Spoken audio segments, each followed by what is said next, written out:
Olá, alunos do sexto ano, tudo bem com vocês? Eu sou o Antônio Henrique, seu professor de Geografia, e sejam bem-vindos a mais um Se Liga na Educação.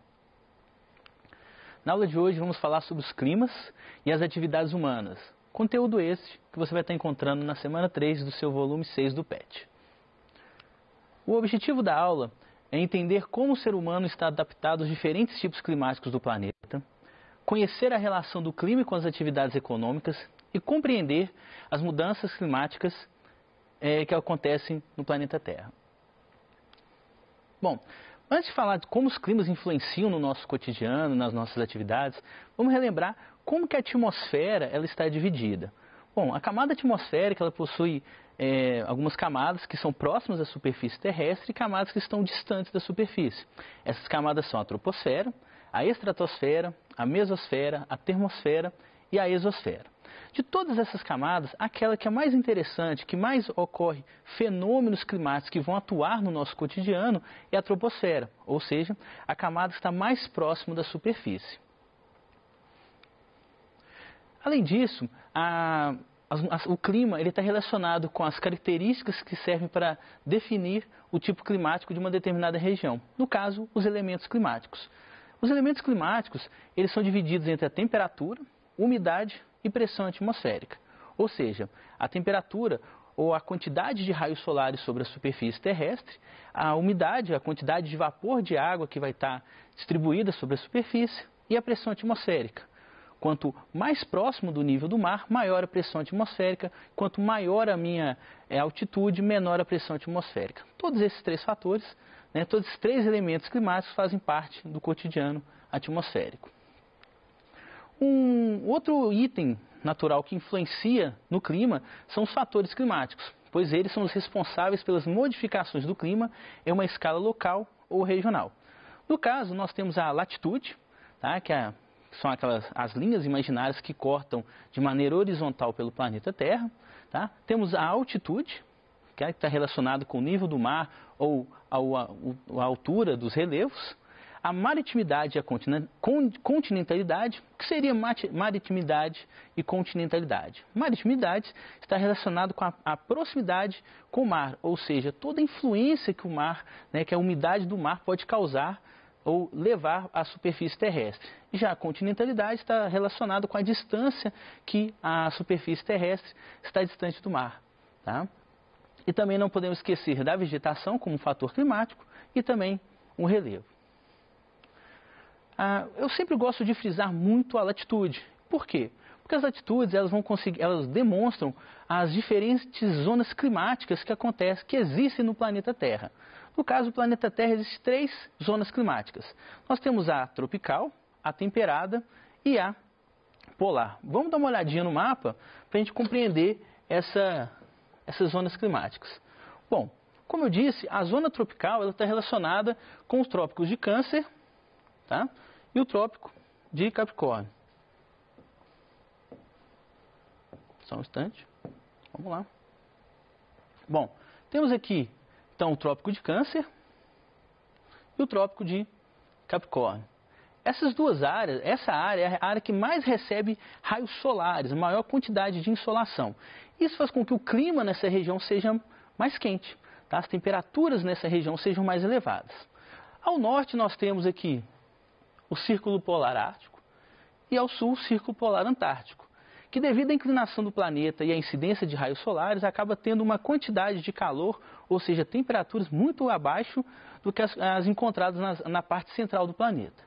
E entre essas duas áreas nós vamos encontrar aqui as zonas temperadas, que seriam zonas de intermédio entre o frio extremo e o calor existente na superfície. Então essas três áreas são conhecidas como zonas térmicas e elas estão diretamente relacionadas com as atividades climáticas, ou as atividades econômicas que existem no nosso cotidiano.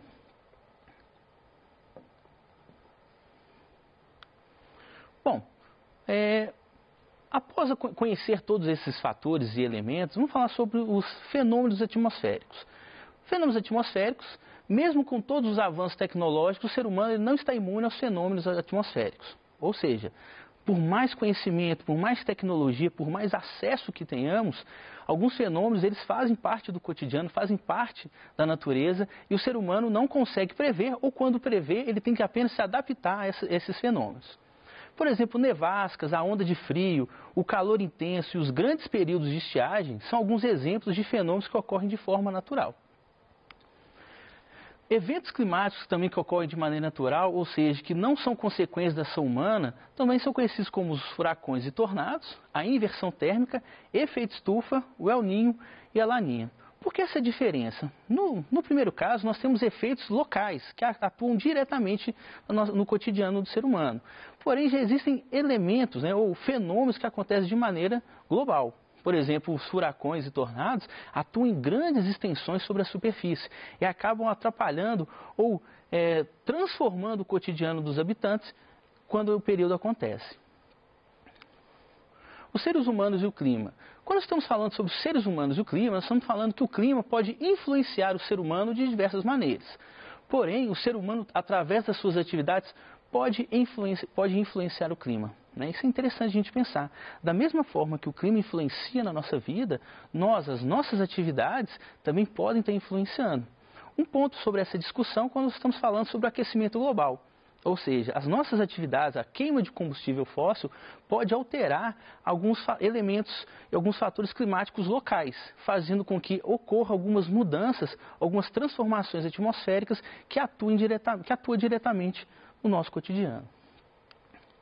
Bom, e o clima, gente? O clima ele vai influenciar nas roupas, no nosso tipo de moradia, no tipo de esporte, no nosso modo de vida, no nosso lazer, na saúde, nas atividades econômicas e no meio de transporte. Percebo, então, o tanto que o clima ele faz parte do nosso cotidiano. Vejam a grande demanda que necessita do clima para estar acontecendo. Somos influenciados pelo clima. E é isso que nós vamos começar a conhecer agora. Bom, nessa primeira imagem, nós temos aqui uma casa de madeira localizada numa região fria, numa região polar. Percebam que o telhado tem uma formação mais inclinada. E por que ele tem essa formação inclinada, essa infraestrutura inclinada? Para que não aconteça o acúmulo de gelo na superfície. Isso faz com que, com o passar dos dias, com o acúmulo de gelo, o peso do gelo vai descer para a superfície e isso não vai atrapalhar na infraestrutura da casa. Ah, professor, isso também você encontra esse tipo de telhado aqui nas nossas áreas tropicais. Sim. E por quê? Porque no período de chuva é importante que você tenha um telhado mais inclinado para que a água também não fique acumulada no telhado, acumulado no teto das casas.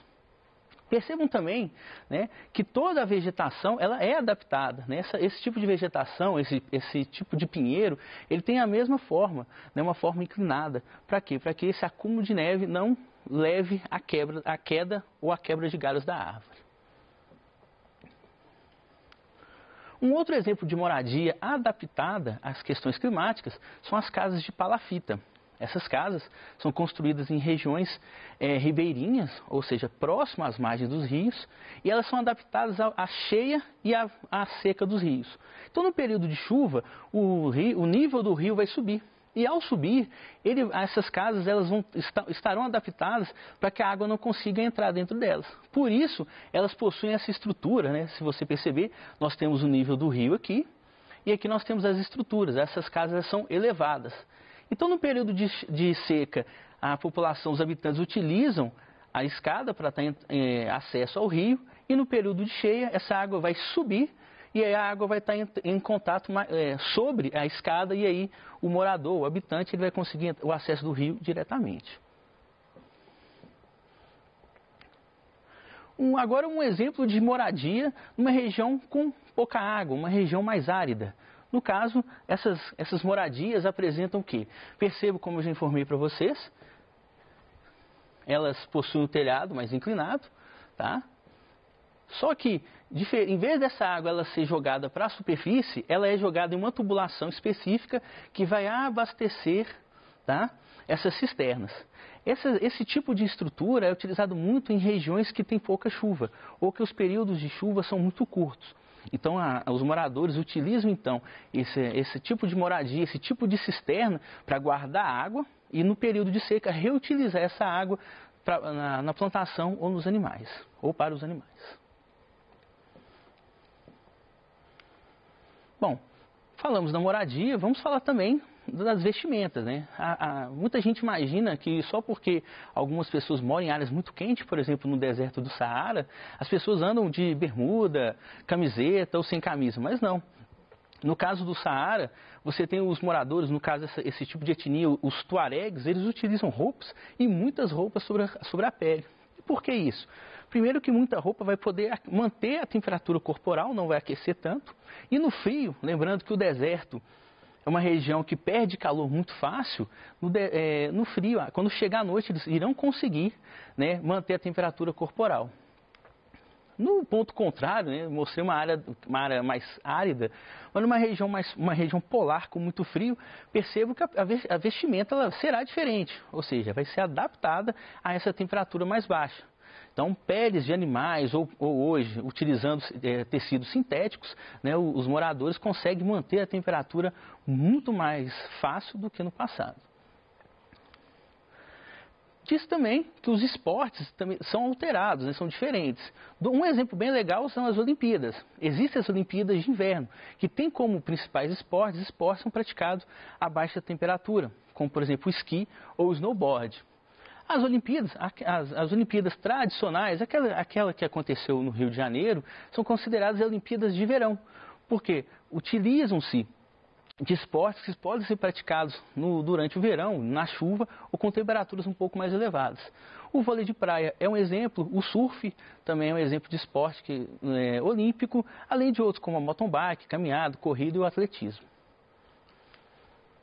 Bom, o clima e a agricultura. Falamos sobre moradia, falamos sobre investimentos, vamos falar agora de atividade econômica.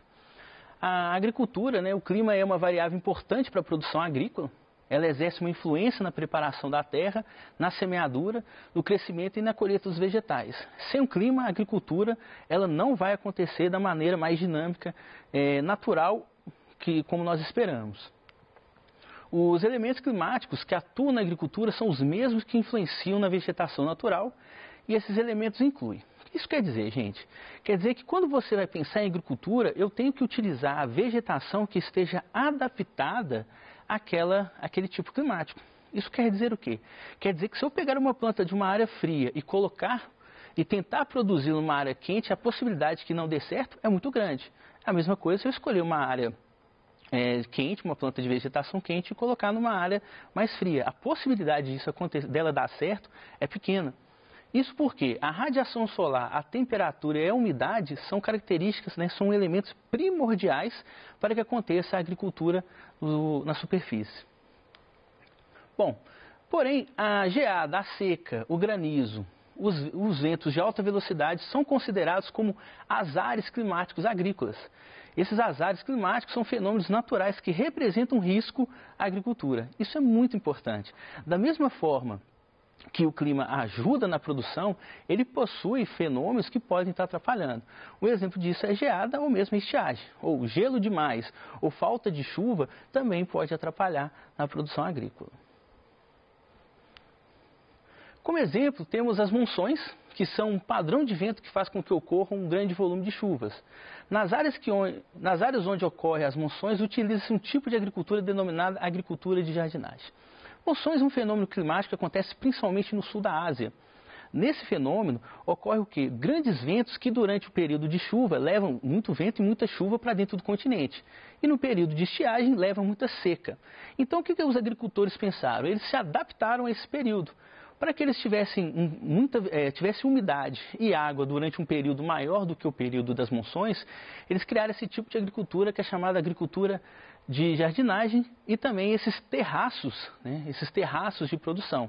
Então, nesse caso, essa imagem lá do Vietnã, né, no sul da Ásia, então o que eles fizeram aí? Eles criam deixa eu mostrar aqui.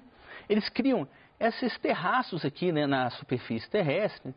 Para quê? Que a água da chuva, então, ela desce no ponto mais alto e à medida que ela vai descendo, ela vai escoando, ela armazena e com o passar do tempo ela infiltra no solo. Então eles conseguem manter essa água por mais tempo sobre a superfície e conseguem prolongar a sua produção agrícola.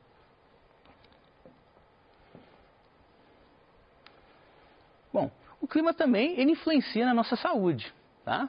O clima pode afetar a resistência do corpo humano, ele favorece o crescimento, propagação e desenvolvimento de organismos patogênicos.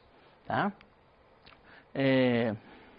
O clima, ele, em relação à saúde, existem algumas doenças que são específicas das áreas tropicais e específicas das áreas frias. Um exemplo bem legal que eu posso estar utilizando com vocês é durante um ano. Pensem só, nas nossas férias no meio do ano, nós sempre temos um irmão ou nós mesmos acabamos ficando gripados, ficamos com o nariz ruim, né, ficamos com a garganta um pouco irritada. E por quê? Porque no meio do ano nós estamos falando do nosso período de inverno, período mais frio. E no inverno brasileiro é importante lembrar que a nossa estiagem, né, a nossa umidade é menor do que no período do verão. Por isso que gripar no verão, ou seja, no período entre dezembro a fevereiro, é mais difícil, porque nós temos mais umidade e é um período mais quente. Mas também existem doenças como a malária ou o próprio Aedes aegypti com a dengue, pode acontecer doenças que são propícias do período mais quente do ano. Bom, vamos recordar um pouquinho do que nós falamos na aula de hoje, tá? Bom, na aula de hoje nós aprendemos que o quê? Que existem elementos e fatores climáticos que modificam, que influenciam no nosso cotidiano.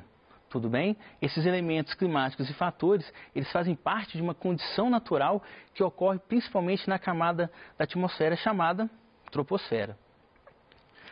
Os eventos climáticos que ocorrem de maneira natural, ou seja, não são consequência da ação humana, são chamados de fenômenos climáticos. Isso é importante lembrar.